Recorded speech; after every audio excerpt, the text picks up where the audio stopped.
Buenos días. Dentro de los trastornos hídricos y hemodinámicos, yo le voy a hablar en esta clase de dos de ellos, que son edema y shock. El correcto funcionamiento de las células y los tejidos depende de la integridad del sistema vascular para acceder a los nutrientes y al oxígeno y de la homeostasis normal de los líquidos. Cuando se pierde esta integridad vascular o el intercambio de líquido en los distintos compartimentos se altera, se pueden producir distintos tipos de alteraciones como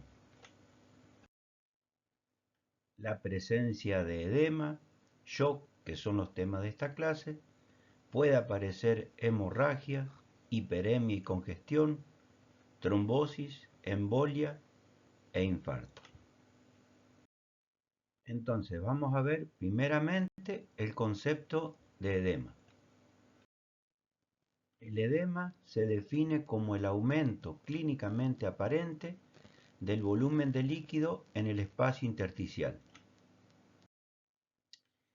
El agua corporal total representa el 60% del peso corporal y está distribuido en compartimientos que son el intracelular, que representa las 2/3 partes de la cantidad total de agua, y el resto está en el extracelular, dentro del cual tenemos el compartimiento intersticial y el intravascular. Estos líquidos están en un constante intercambio. Por ejemplo, si hay un déficit en la cantidad de plasma por pérdida por vómitos o diarrea, el líquido intersticial va a pasar al intravascular y del intracelular va a pasar al intersticial y de allí al intravascular como una forma de compensar estas pérdidas de líquido. En condiciones fisiológicas, en el extremo arterial hay un predominio de la presión hidrostática que hace que salga líquido desde el intravascular hacia el intersticio, llevando los nutrientes y el oxígeno necesarios para satisfacer las necesidades metabólicas de los tejidos. Una vez que se cumple esa función, hay un reingreso de los líquidos desde el intersticio hacia el intravascular. Todo este movimiento de líquidos se rige por lo que se denomina la ecuación de Frank-Starling. En el extremo arterial, la presión hidrostática supera a la presión oncótica, creando un gradiente de presión de 10 milímetros de mercurio, lo que va a favorecer la salida de líquido del intravascular hacia el intersticio. Y en el extremo venoso, predomina la presión oncótica por sobre la presión hidrostática, lo que va a favorecer el reingreso de los líquidos hacia el intravascular. La presión oncótica está ejercida fundamentalmente por las proteínas. Estas proteínas habitualmente no pueden pasar al intersticio, salvo algunas, como la albúmina, que es una proteína de bajo peso molecular que puede pasar a través de estos poros. Va a pasar al intersticio y reingresa a la circulación a través de los capilares linfáticos. Entonces, cuando se genera un aumento de la presión hidrostática, cuando hay algún factor que aumente la presión hidrostática, cuando se produce una disminución de la presión oncótica, cuando la permeabilidad vascular de la pared de los vasos sanguíneos aumenta, o cuando hay alguna alteración a nivel de los capilares linfáticos para que reingrese la albúmina a la circulación general, se van a producir las condiciones que pueden producir los edemas. Tenemos entonces que los mecanismos que pueden generar edema son el aumento de la presión hidrostática, la disminución de la presión oncótica de las proteínas, el aumento de la permeabilidad capilar o la obstrucción del flujo linfático. Como ejemplos de edema producido por aumento de la presión hidrostática, le voy a mostrar dos. Uno producido por aumento de la presión hidrostática a nivel arterial. Esto se genera, por ejemplo, en la insuficiencia cardíaca izquierda. Cuando el ventrículo izquierdo es insuficiente, la presión dentro del ventrículo aumenta. Esto va a aumentar la presión a nivel de la aurícula izquierda, aumenta la presión a nivel de las venas pulmonares, produciendo un aumento a nivel del capilar pulmonar. Se va a producir entonces la salida de líquido desde el intravascular hacia el intersticio del pulmón y finalmente al alvéolo del pulmón. Esto provoca un cuadro de insuficiencia cardíaca extrema que se conoce como edema agudo de pulmón. Y como ejemplo de aumento de la presión hidrostática a nivel venoso, tenemos esto que es una trombosis venosa, hay una obstrucción por un trombo dentro de una vena, distalmente a esa obstrucción va a aumentar la presión hidrostática, lo que va a generar edema. Y esto que es una insuficiencia venosa crónica. Las valvas de las válvulas venosas son insuficientes y en el momento que se tienen que cerrar permanecen abiertas, lo que provoca un aumento de la presión hidrostática a nivel distal venoso, produciendo la presencia de este tipo de edema.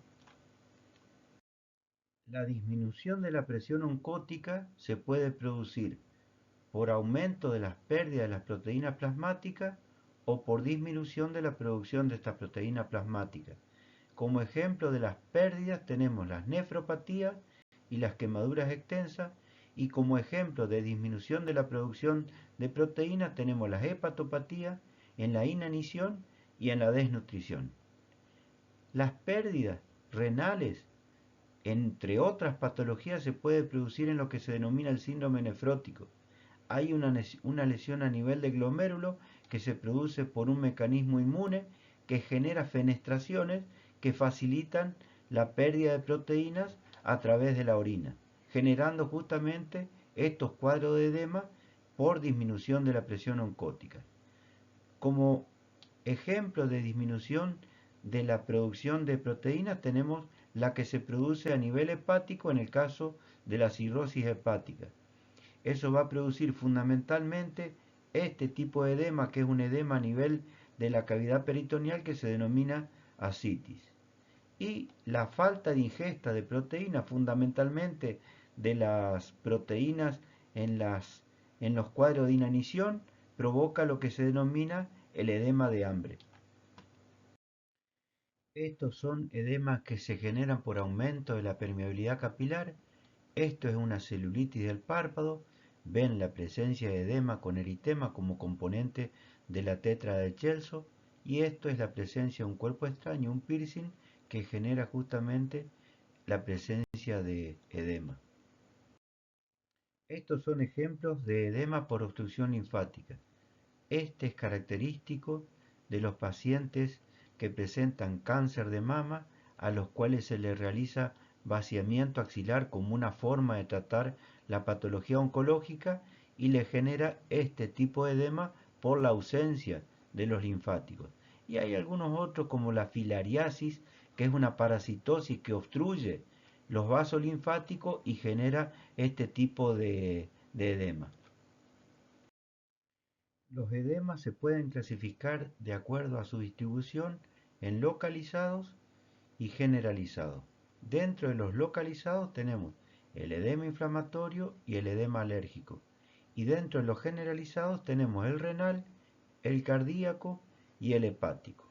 Cuando un edema tiene distribución generalizada, o sea, está en el celular subcutáneo y en cavidades como en la pleura, dentro del abdomen, en el peritoneo, todo esto se denomina anasarca. Cuando están a nivel de la cavidad pleural, se denomina hidrotórax. Cuando están a nivel del saco pericárdico, se los denomina hidropericárdico o derrame pericárdico. Y cuando está dentro del peritoneo, se lo denomina ascitis. Veremos ahora la semiología de los edemas. Hacemos primero el interrogatorio y vamos a ver qué datos del interrogatorio nos dan algún tipo de información para determinar la causa o el mecanismo que provoca estos edemas. Habitualmente, los de aparición brusca y fugaz suelen ser típicos característicos de los edemas alérgicos. El del síndrome nefrótico habitualmente se localiza en la cara y predomina por las mañanas al levantarse y va disminuyendo durante el transcurso del día. El de causa hepática se instala lentamente y se caracteriza por la presencia de ascitis. El de la insuficiencia cardíaca congestiva se acentúa durante el día y desaparece por la noche con el reposo. A través de la inspección podemos determinar el borramiento de los relieves óseos o la persistencia de la marca de la ropa que evidencia la retención líquida, como puede ser el calzado, la media. La piel habitualmente se ve fina y brillante y el color va a depender del mecanismo de producción. Va a ser rojizo en el inflamatorio, va a ser pálido en el nefrótico y va a ser cianótico en el de causa cardíaca.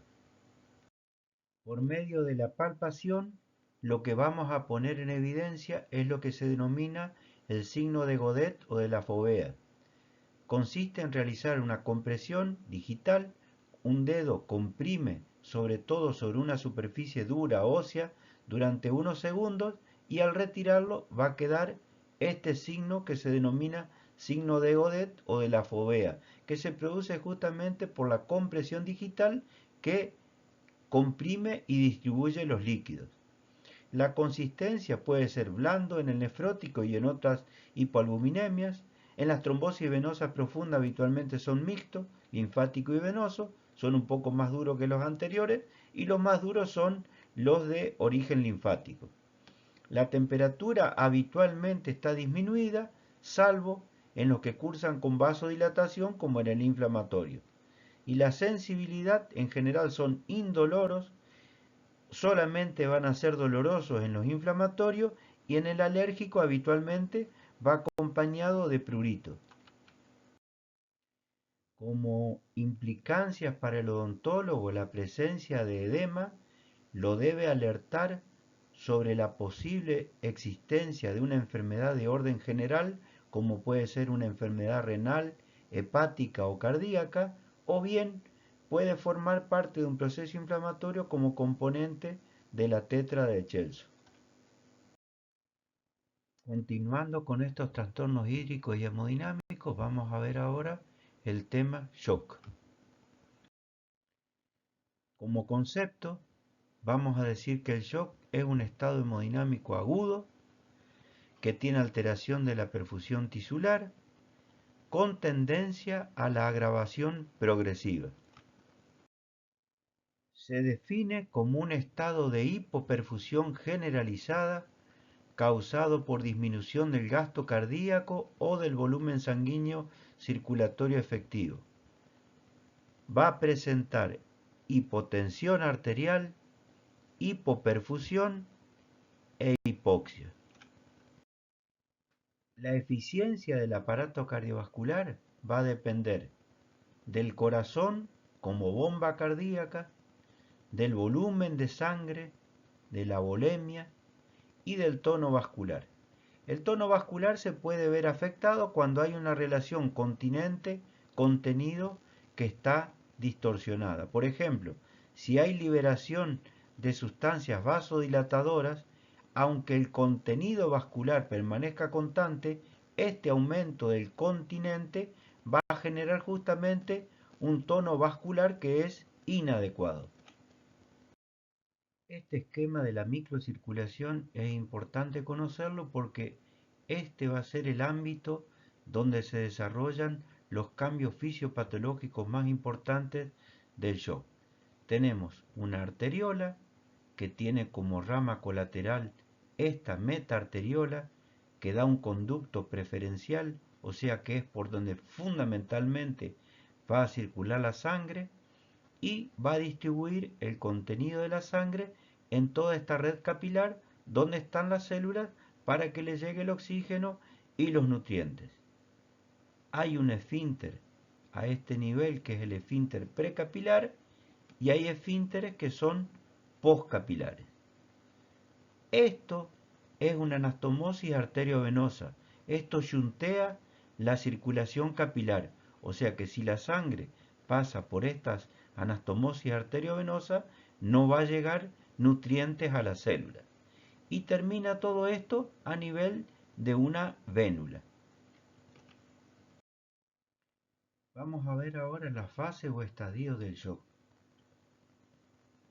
Cuando tenemos el capilar normal, que es el que describimos recién, tenemos la arteriola abierta, las anastomosis arteriovenosas están cerradas, algunos capilares están cerrados y otros están abiertos, y todo esto depende de los requerimientos metabólicos que tengan los tejidos.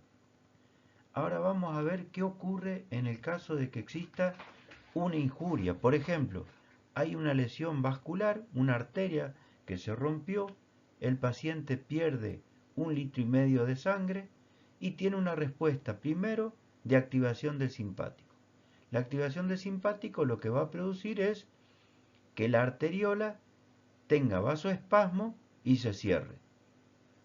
Las anastomosis arteriovenosas se abren y se cierran los capilares. Todo esto es un mecanismo que lo que trata es de mantener la hemodinamia, que haya una circulación adecuada, pero a expensas de que haya una deprivación de la circulación de sangre a nivel de los capilares. Esto es una fase de shock reversible o compensado. Quiere decir que si es una arteria rota, cerramos el defecto arterial y reponemos el líquido, todo esto se va a revertir. Si sigue el proceso, lo que va a haber es una fase de shock reversible o de sufrimiento celular. En este caso, la arteriola permanece cerrada, sigue cerrada, las anastomosis arteriovenosas están abiertos, shuntean la circulación capilar, los capilares siguen cerrados, no hay circulación, por lo tanto no llega oxígeno y nutriente a las células, y acá ya empieza una fase de sufrimiento celular. El metabolismo habitual aeróbico se va a transformar en anaeróbico. Si continúa el proceso, va a generar una fase que se llama de shock descompensado.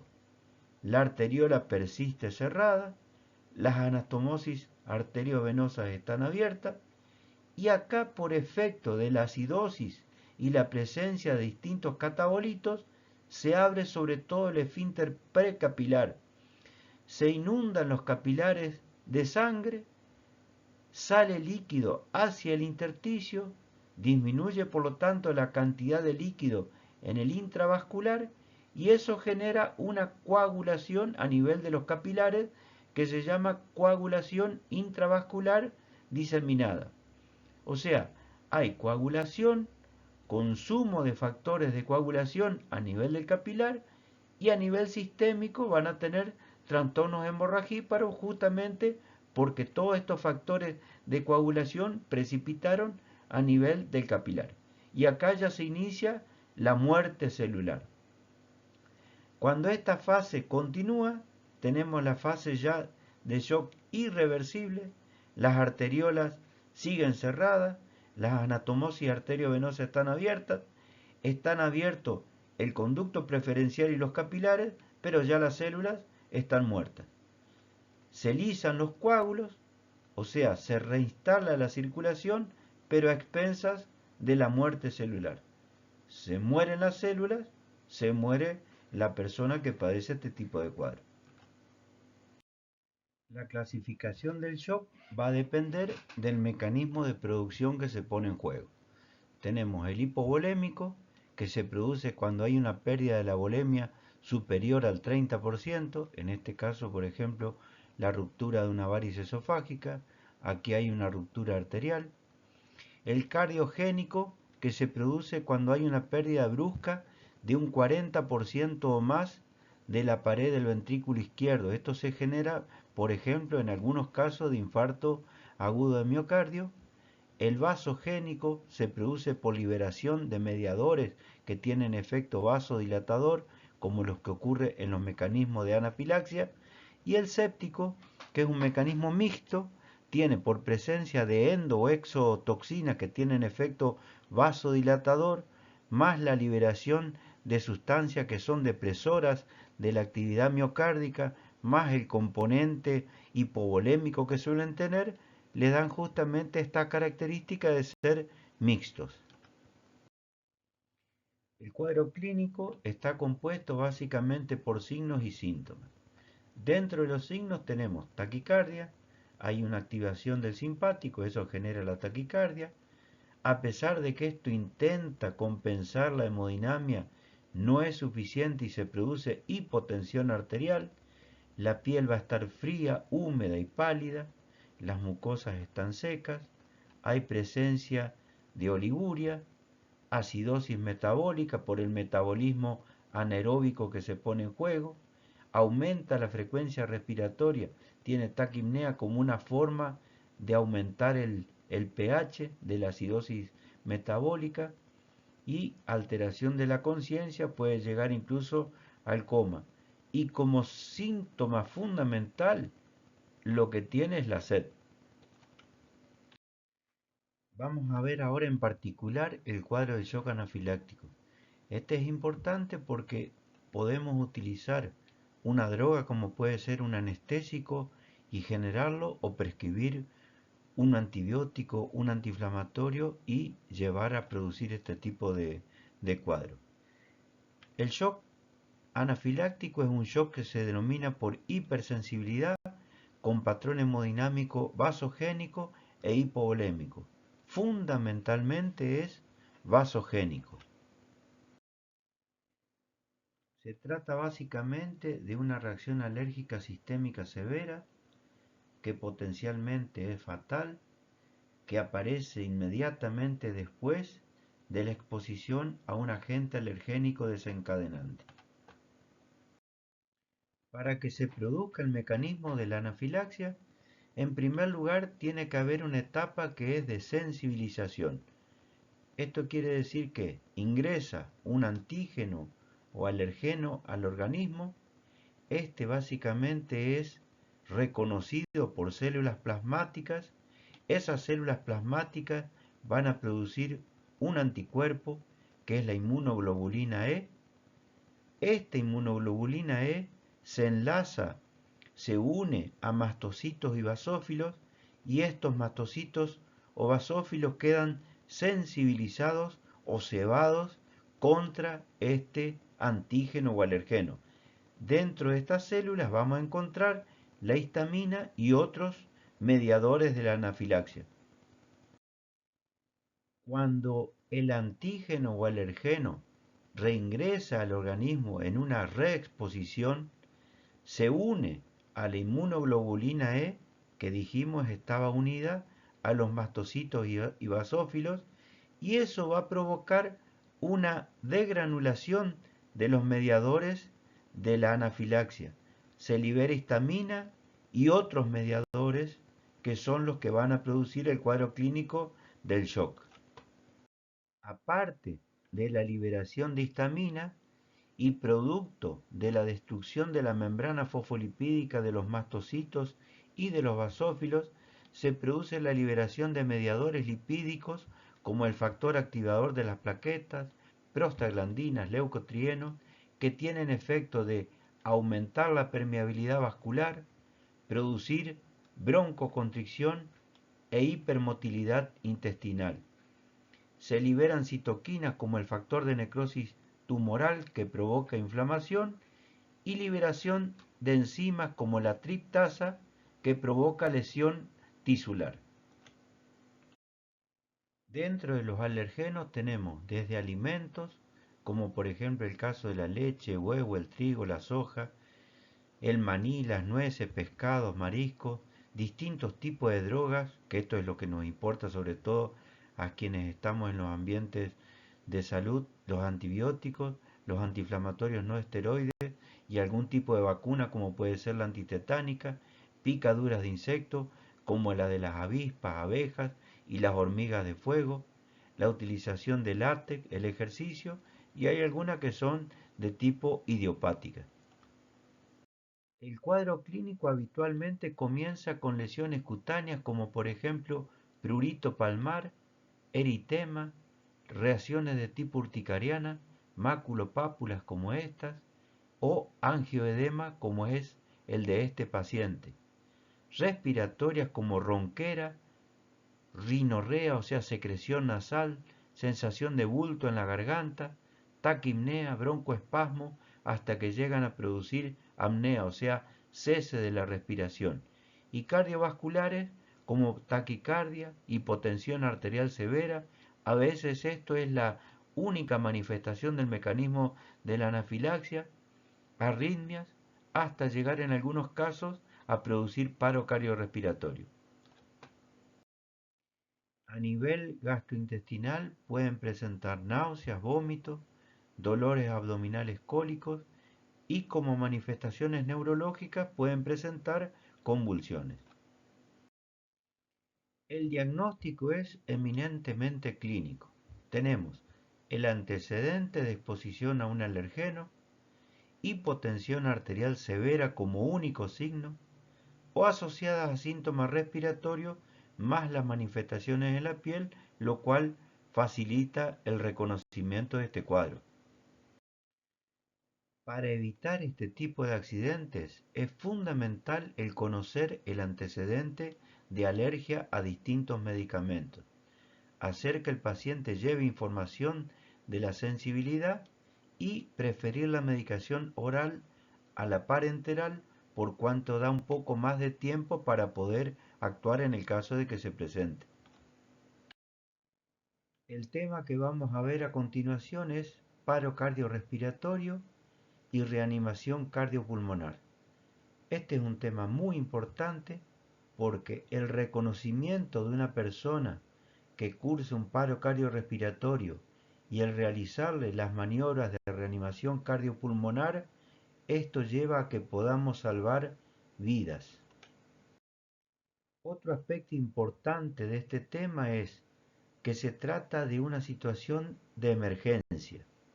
Tiene una alta prevalencia y además tiene un alto índice de fracaso en el tratamiento. Una situación de emergencia hace referencia a que se trata de una situación crítica que requiere de una intervención inmediata por peligro de vida.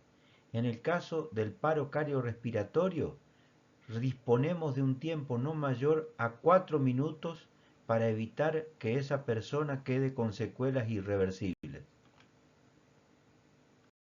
Lo de alta prevalencia hace referencia a que la causa más frecuente de paro cardiorrespiratorio es la enfermedad coronaria y por lo menos en el mundo occidental esta es la causa número 1 de muertes.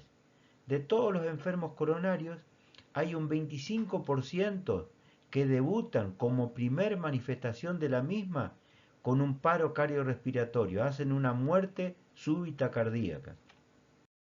Y lo de fracaso al tratamiento hace referencia a que, pese a todos los intentos que se hacen de adiestrar al personal de salud, a las personas que trabajan en situaciones de catástrofe, bomberos, policías, a convivientes de personas que pueden sufrir este tipo de cuadros, pese a eso no más de un 40% de las reanimaciones son exitosas.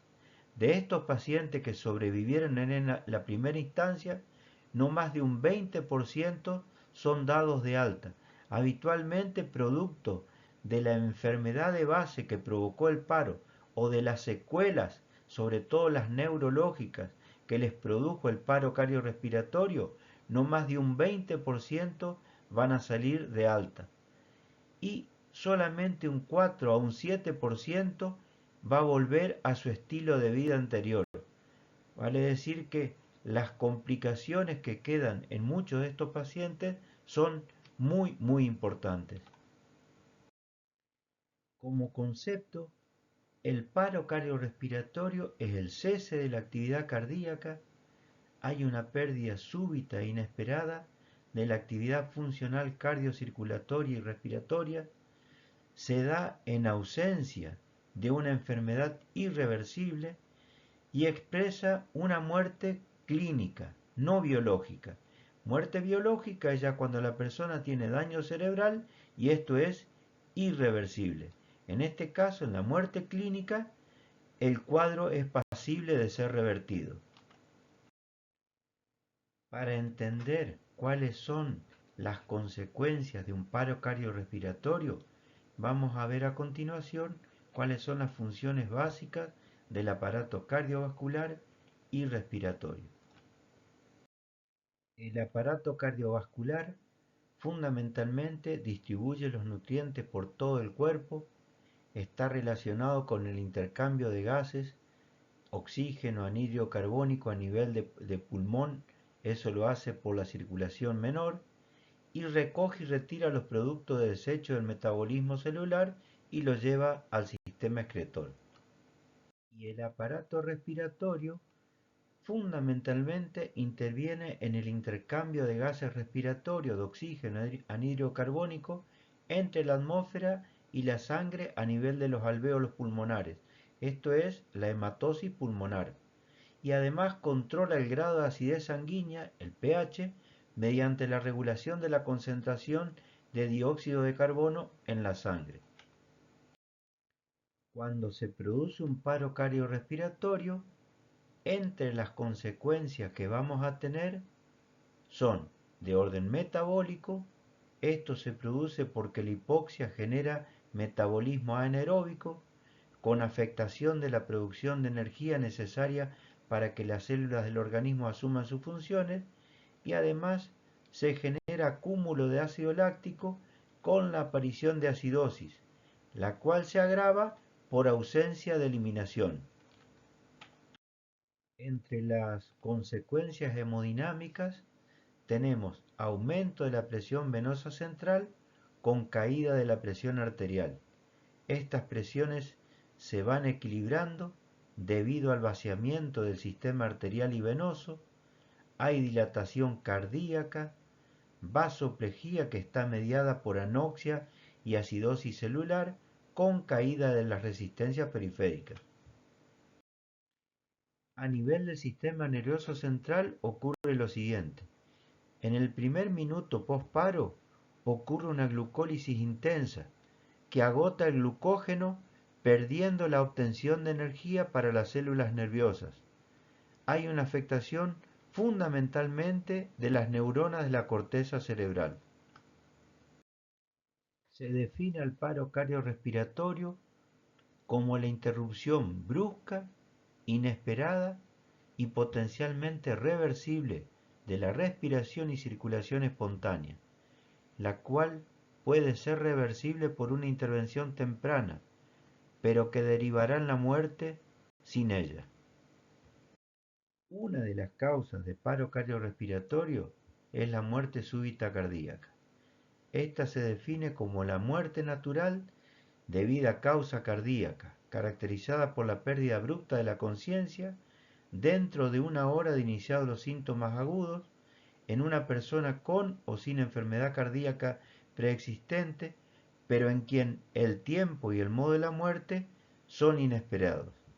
Habitualmente, cuando hablamos de síntomas que inician el cuadro del paro cardiorrespiratorio, nos referimos al dolor de pecho coronario.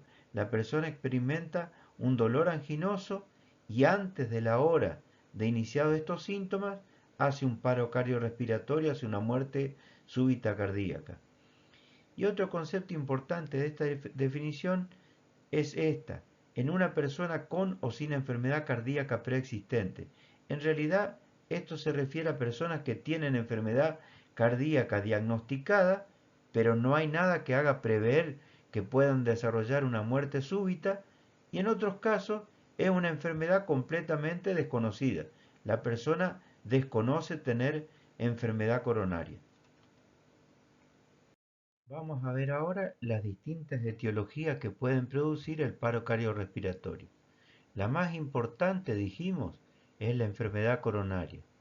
Después tenemos mecanismos como la hipoxia y anoxia, el reflejo vagal, las modificaciones del equilibrio ácido-base e hidroelectrolítico, las reacciones anafilácticas, las contusiones torácicas, el cateterismo cardíaco, el tromboembolismo de pulmón y la anestesia.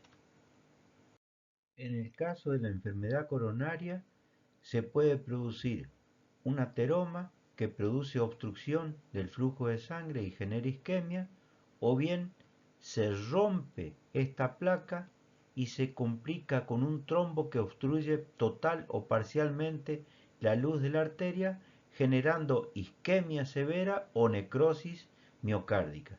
Todo eso puede producir trastornos eléctricos que llevan a la producción de este tipo de arritmia, que es una fibrilación ventricular, o bien producen un fallo mecánico produciendo un paro en diástole. La isquemia lo que provoca fundamentalmente es alteración en la relajación ventricular y eso les va a producir un paro en diástole.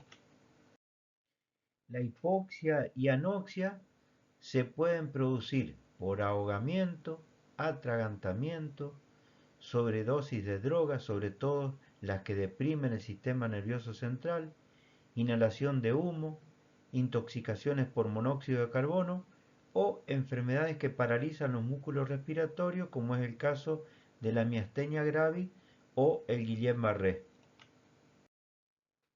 La hipoxia y anoxia lo que producen es disminución de la actividad contráctil y finalmente paro cardíaco. Dicho de otra manera, la hipoxia y la anoxia provocan anaerobiosis, se agotan las reservas de glucógeno y eso lleva a un corazón inerte. Cuando la oxigenación se restablece, o sea, cuando el paciente sale del paro, este acúmulo de metabolitos de la anoxia deben ser eliminados por la perfusión coronaria a través del masaje cardíaco. Esto tiene implicancias desde el punto de vista del manejo de las maniobras de reanimación cardiopulmonar. Aunque veamos que se restableció la circulación durante 2 minutos más, tenemos que continuar con las compresiones torácicas justamente para que se laven todos estos metabolitos que están dentro de las arterias coronarias. El reflejo vagal puede producir paro cardiorrespiratorio. Esto no se produce en personas sanas. En una persona sana puede producir un cuadro sincopal, nunca va a producir un paro cardiorrespiratorio. En cambio, la gente que tiene afectación cardíaca, que tiene enfermedad específica del tejido ventricular, sí lo puede presentar. Los estímulos que generan reflejos vasovagales, básicamente tenemos los depresores linguales, la colocación de una sonda nasogástrica o la estimulación del seno carotídeo. Entre las alteraciones del equilibrio ácido-base e hidroelectrolítico tenemos la acidosis metabólica, como la que se produce por ejemplo en la cetoacidosis diabética o en la insuficiencia renal, que producen arritmias ventriculares fatales y depresión de la contractilidad cardíaca, todo lo cual puede llevar a producir un paro cardiorrespiratorio.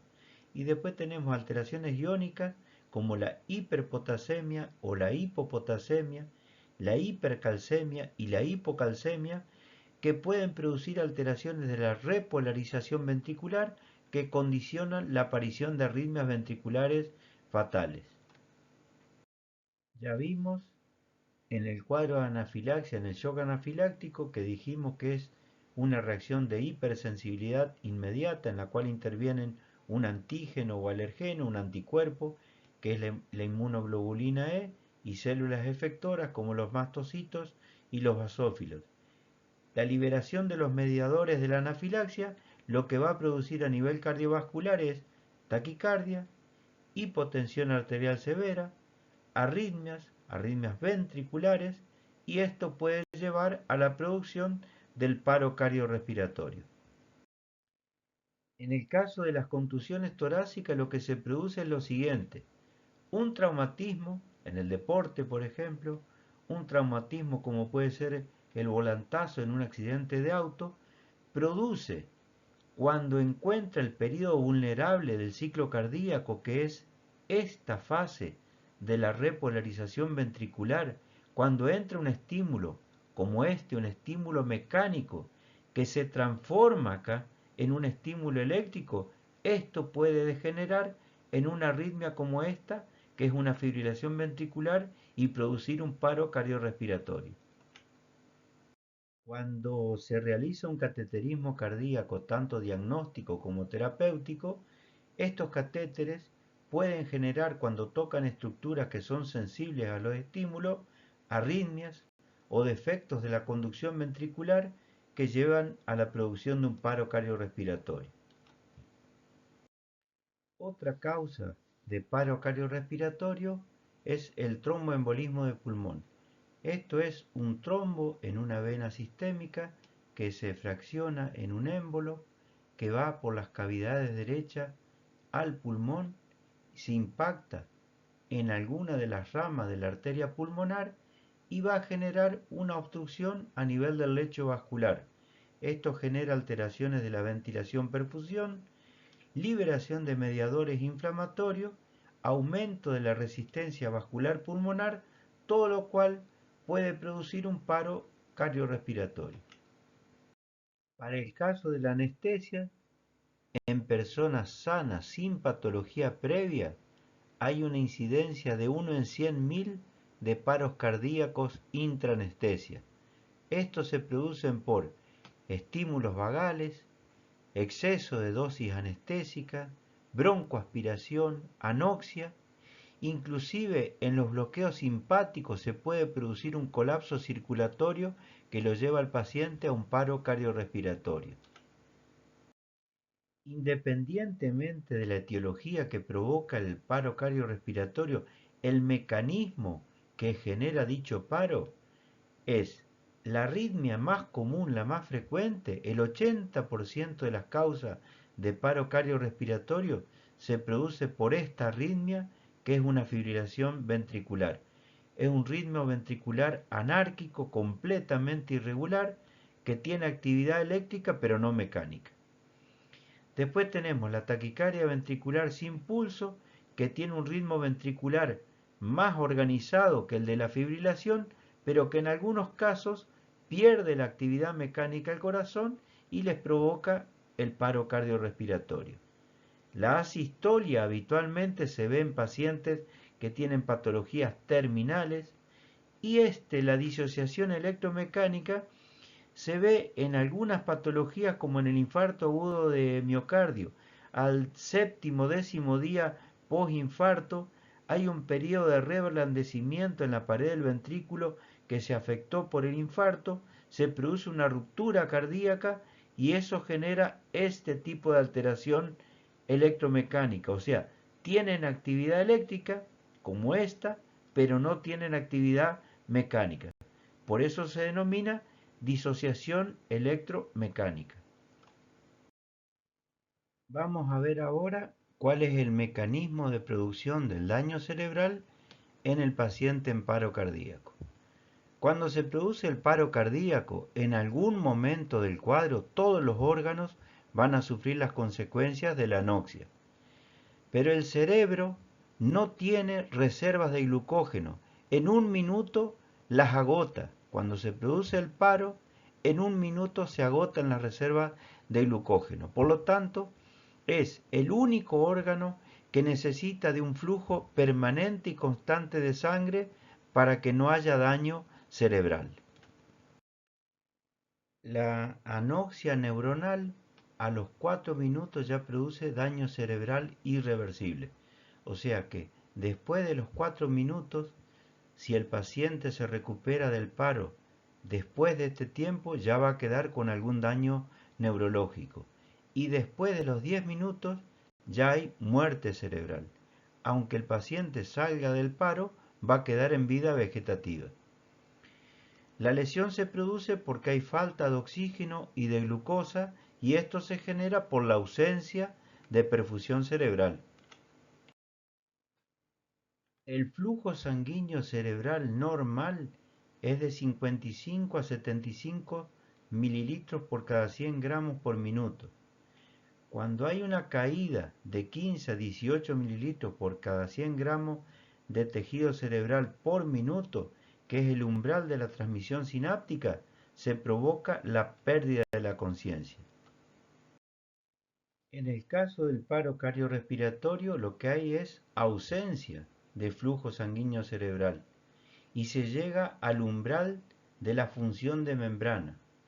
Se reduce la cantidad de oxígeno y de glucosa, se produce una disminución de ATP con aumento de lactato por producción de metabolismo anaeróbico, hay una disminución de la producción de ATP, se provoca una falla en las bombas de la membrana celular. Estas bombas habitualmente lo que hacen es sacan sodio y meten potasio. Cuando dejan de funcionar, se invierte el flujo iónico y se produce una entrada de sodio, entrada de calcio, cloro y salida de potasio.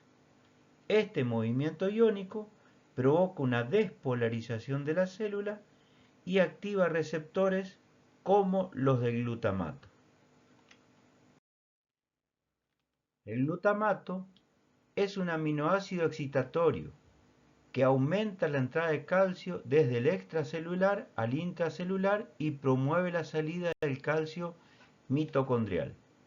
Ese aumento de calcio intracelular causa edema celular, activa enzimas como las proteasas intracelulares, las lipasas y genera liberación de radicales libres, todo lo cual promueve la muerte neuronal. Vamos a ver ahora cómo se realiza el diagnóstico del paro cardiorrespiratorio. Primero, tenemos que determinar la inconsciencia. No tiene actividad cardíaca, no tiene actividad respiratoria. Para valorar la conciencia o inconsciencia de la víctima del paro cardiorrespiratorio, podemos valernos de estímulos verbales, hablarle al paciente, decirle algo para ver si responde, moverlo, por ejemplo, pero lo más efectivo es provocar algún tipo de estímulo doloroso, como por ejemplo puede ser estimularle las tetillas para ver si responde o no.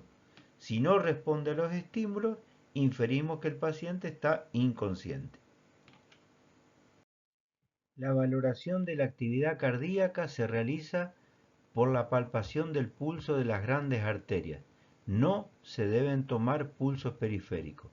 Grandes arterias tenemos el pulso carotidio, ya dijimos que el pulso carotidio está a lo largo del borde interno del músculo esternocleidomastoideo, por debajo del ángulo de la mandíbula, y el femoral, que está entre la espina ilíaca anterosuperior y la espina del pubis, en la parte media. Si no hay pulso carotidio o pulso femoral, inferimos que no hay actividad cardíaca. Para valorar la actividad respiratoria, nos valemos de esta maniobra de miro, siento, escucho. ¿Qué miro? El tórax de la víctima para ver si tiene movimientos respiratorios o no. ¿Qué escucho? Lo que hago es acerco el oído a la boca de la víctima para ver si percibo, escucho ruidos respiratorios. ¿Y qué siento? Lo que tengo que sentir es, acercando la mejilla a la boca de la víctima, si expira aire por la boca o no. Y otros elementos diagnósticos, pero ya secundarios, son la presencia de cianosis y la presencia de midriasis, o sea, la dilatación de la pupila. Al minuto del paro cardiorrespiratorio, después de un minuto de hipoxia cerebral, ya se produce dilatación de la pupila. Esto, que son los signos premonitorios del paro cardiorrespiratorio, se pueden ver, por ejemplo, en un paciente que lo estamos controlando por otra situación que no es un paro todavía, como puede ser un atragantamiento, un trastorno asfíctico agudo. Cuando el paciente presenta bradicardia con brusca caída de la presión arterial, cambios del patrón respiratorio, vagabondeo ocular o la presencia de arritmias ventriculares, todos esos signos son premonitorios de inminencia de un paro cardiorrespiratorio. El diagnóstico diferencial lo tenemos que plantear con los cuadros de síncope, con las convulsiones, con el accidente cerebrovascular, con los cuadros de shock y con la hipoglucemia. Pero fundamentalmente el diagnóstico diferencial lo tenemos que plantear con los cuadros de síncope. Un cuadro de síncope es un cuadro que se caracteriza por la pérdida brusca y transitoria de la conciencia, asociada con pérdida del tono postural, es decir, la persona que presenta un cuadro sincopal no se puede mantener de pie y tiene recuperación espontánea y completa de la conciencia. Y esto está provocado por una caída repentina y transitoria del riego sanguíneo cerebral. Entonces lo que vamos a ver es una persona que está inconsciente, pálida, sudorosa, está hipotónica, está inmóvil, pero la respiración está presente, es superficial, está hipomneico, tiene una frecuencia respiratoria baja, está bradipneico y tiene pulso palpable en las grandes arterias. Y estas dos características son las que lo van a diferenciar del paro cardiorrespiratorio. En este caso, están presentes, tiene pérdida de la conciencia como el paro, pero tiene respiración y tiene actividad cardíaca que se establece por la presencia del pulso en las grandes arterias. Vamos a ver ahora el tratamiento del paro cardiorrespiratorio. Esto se denomina soporte vital. El soporte vital tenemos uno que es el básico, que es el que vamos a ver en esta clase, que son las primeras medidas que se implementan para tratar de sacar a la víctima de un paro cardiorrespiratorio de esa situación. El soporte vital avanzado va a ser el que realiza el equipo de emergencia y complementa el anterior, y el prolongado son todas las medidas que se toman en la internación para evitar las secuelas, fundamentalmente las neurológicas, las renales. El soporte vital básico es un nivel de atención indicado para las víctimas de paro cardiorrespiratorio aplicados hasta que el paciente reciba la atención médica completa. Se trata de un conjunto de maniobras encaminadas a revertir el estado de paro cardiorrespiratorio, sustituyendo primero para intentar reinstaurar después la respiración y circulación espontánea, con el objetivo fundamental de recuperar las funciones cerebrales en forma completa. El objetivo entonces es mantener una ventilación y circulación que permitan asegurar la oxigenación de los tejidos mínima hasta que se pueda realizar el soporte vital avanzado.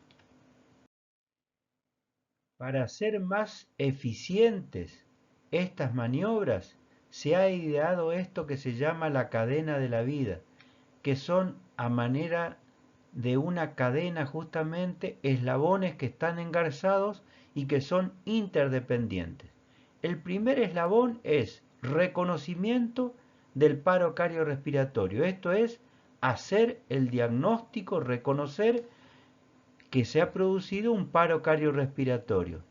Cuando se reconoce la presencia del paro cardiorrespiratorio, lo primero que hay que hacer es llamar a un servicio de emergencia.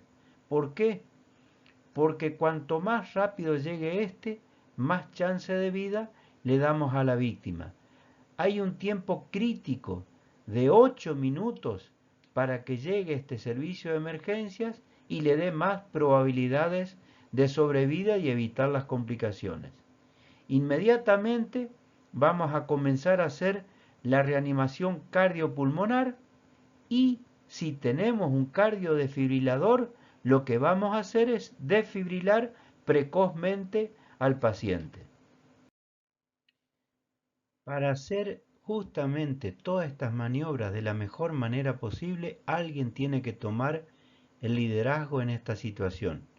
El líder lo que tiene que hacer básicamente es ordenar, llamar al servicio de emergencias, si hay un cardiodefibrilador cerca de la víctima, traerlo lo más pronto posible y comenzar con las maniobras de reanimación cardiopulmonar en las cuales él va a indicar cómo se debe hacer. La víctima del paro cardiorrespiratorio idealmente tiene que estar en decúbito dorsal, tiene que estar acostada y sobre una superficie dura. Lo ideal es en el piso. ¿Por qué? Porque las compresiones torácicas van a ser más eficientes. Las maniobras básicas de este soporte vital es lo que se conoce con las siglas de ABC. A es apertura de la vía aérea, B es la respiración boca a boca y C es la circulación. El manejo respiratorio consiste en liberar la vía aérea, realizar la apertura de la vía aérea y luego la respiración boca a boca. La liberación de la vía aérea consiste en colocar el dedo índice de una mano abriendo la boca con la otra mano y retirar cualquier tipo de objeto que se encuentre en la misma. Esto se realiza con una maniobra de barrido digital. Lo que tratamos de hacer es sacar desde comida si regurgitó o vomitó a una prótesis que puede interferir con la respiración boca a boca. La apertura de la vía aérea se realiza porque, al haber pérdida de conocimiento, todos los músculos pierden tono muscular. La lengua, por lo tanto, pierde tono muscular y se va hacia atrás y obstruye la entrada de aire.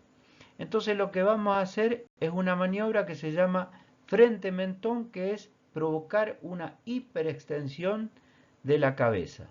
Con eso lo que vamos a hacer es que la lengua se vaya hacia adelante y desobstruye la vía aérea. En el caso de una víctima de paro cardiorrespiratorio en el contexto de un traumatismo, lo que vamos a hacer es colocarnos por detrás de la cabeza de la víctima, con las manos en forma de garra, tomamos las ramas del maxilar inferior, las traccionamos hacia arriba y las desplazamos hacia adelante. Esta maniobra nos va a permitir realizar la respiración boca a boca sin que se interponga la lengua. Y lo que hay que evitar es flexionar o girar la cabeza justamente para evitar daño a nivel de la médula cervical. Una vez que realizamos la liberación y la apertura de la vía aérea, lo que vamos a hacer es la respiración boca a boca.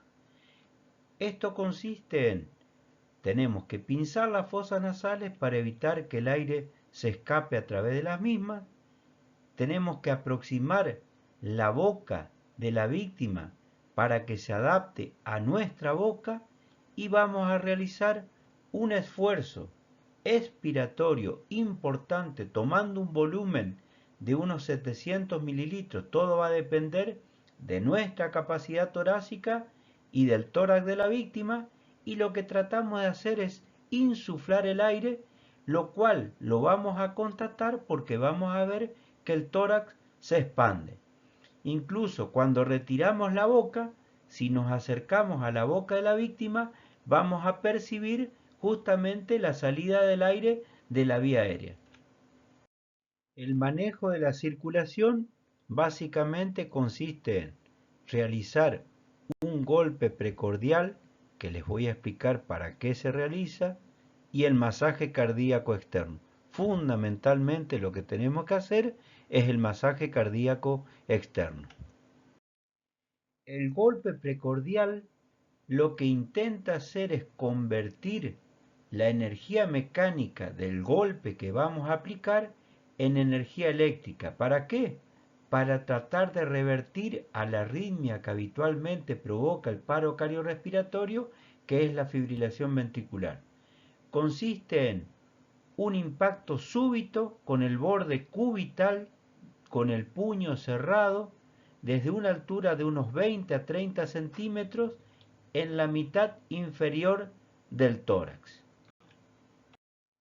Para realizar el masaje cardíaco externo, lo primero que tenemos que buscar es el sitio donde vamos a colocar el talón de nuestra mano para realizar la compresión. El sitio es por encima del apéndice sifoide y un poco hacia la izquierda del esternón. Este es el punto donde vamos a colocar, como se ve en la figura, con los dedos entrelazados de las manos, el talón de una mano apoyado en este punto. El masaje cardíaco externo, las compresiones torácicas, se realiza de la siguiente manera. La víctima, dijimos, está habitualmente en el piso, en decúbito dorsal. Nosotros nos ubicamos a uno de sus lados, habitualmente a la derecha. Colocamos el talón de una de nuestras manos con los dedos entrelazados sobre el punto que les mostré recién, los brazos bien extendidos, y utilizamos las caderas como brazo de palanca para impulsar nuestro tórax sobre el tórax de la víctima para lograr una depresión de unos 4 a 5 centímetros. Los brazos extendidos y tienen que actuar como si fuesen pistones que comprimen el tórax. La frecuencia de estas compresiones tiene que ser de 100 por minuto. Habitualmente lo que tenemos que hacer es, después de la compresión, dejar que el tórax se expanda. El tiempo de compresión y descompresión tiene que estar repartido 50% para cada uno de ellos, y tenemos que evitar las interrupciones. Tiene que ser una maniobra continua. ¿Cuál es el efecto que tiene justamente realizar estas compresiones torácicas? Existía una idea, una creencia de que lo que hacemos es exprimir el corazón con las compresiones. En realidad, esto no es así. Lo que hacemos cuando comprimimos el tórax básicamente es aumentar la presión a nivel del tórax. Esto va a producir compresión en las venas que se colapsan, y esto va a producir un flujo de sangre que se dirige hacia las arterias. El gasto cardíaco que obtenemos con estas compresiones es de alrededor de un 30% del normal, pero suele ser suficiente para mantener vivas las neuronas. La alternancia entre las compresiones y las ventilaciones, sea uno o dos reanimadores, tiene que ser 30 compresiones torácicas y 2 respiraciones boca a boca.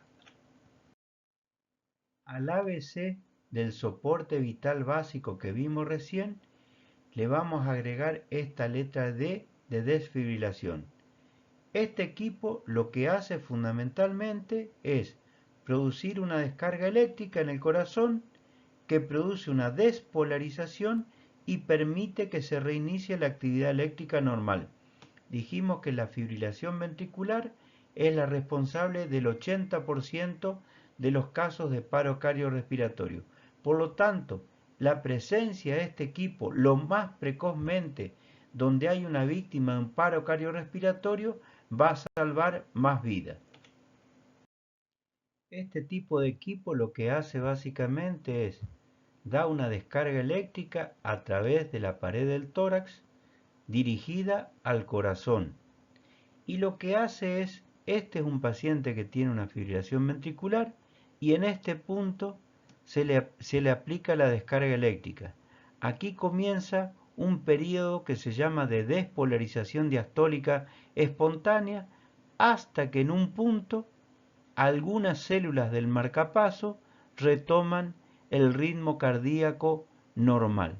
Aparece este ritmo eléctrico y va a aparecer actividad mecánica en el corazón. Aquí está graficada la importancia de la desfibrilación precoz. Por cada minuto que se retrase la descarga, las posibilidades de supervivencia disminuyen hasta en un 4% cuando estamos realizando las maniobras de RCP básicas, y hasta en un 10% si éstas no se aplican. De allí la importancia de producir justamente la desfibrilación lo más precozmente posible. Cuando la víctima de un paro cardiorrespiratorio sale del paro, lo que hacemos es colocarlo en esta posición que se llama posición de seguridad. Tiene que estar en decúbito lateral, los miembros que están en contacto con la superficie tienen que estar extendidos y los opuestos flexionados. Todo esto lo hacemos para que la ventilación sea adecuada. Si el paciente vomita, que no se aspire, y con esto justamente evitamos complicaciones. ¿Cuáles son los criterios de finalización de las maniobras de RCP? Si el paciente restableció la ventilación y la circulación, que es el objetivo de estas maniobras, damos por finalizadas justamente la realización de las mismas. Cuando después de 20 minutos de maniobra de RCP no observamos ningún signo de vitalidad, habitualmente se terminan las maniobras porque consideramos que ya no hay forma de recuperarlo a la víctima. Cuando hay signos claros de muerte biológica, suspendemos las maniobras y en casos especiales como en el caso de los niños, cuando hay hipotermia, cuando hay pacientes electrocutados, ahogados o intoxicados, el tiempo que debemos continuar las maniobras es mucho mayor. Son 60 minutos, porque hay casos en los cuales después de este tiempo han tenido sobrevida sin secuelas neurológicas. ¿Cuáles son las contraindicaciones para realizar RCP? Si un paciente tiene una enfermedad terminal, no se debe realizar. Cuando el paciente lo solicitó legalmente a través de lo que se conoce como testamento vital, no se debe realizar. Cuando el médico lo haya especificado claramente en la historia clínica, no reanimación, no se debe realizar. O cuando hay evidencia de lesión cerebral irreversible. En situaciones dudosas, cuando se nos plantea realmente la duda de si hacemos o no la reanimación, siempre el beneficio tiene que estar en favor del paciente. Siempre se debe conceder el beneficio de la duda procediendo a realizar las maniobras de reanimación cardiopulmonar. Como conclusión entonces, el paro cardiorrespiratorio es una situación de emergencia. Tenemos un tiempo no mayor a 4 minutos para reconocer el cuadro y empezar a actuar con todos los eslabones de la cadena de supervivencia para evitar que esta persona se muera. El tiempo es fundamental, el tiempo es vida. El diagnóstico se realiza porque el paciente está inconsciente, no late, no respira. Tenemos que activar la cadena de la vida y realizar el soporte vital básico. El soporte vital básico es el ABC, al cual le agregamos la desfibrilación, que es una forma muy efectiva para cortar la fibrilación ventricular, que es la arritmia que habitualmente produce este tipo de cuadro.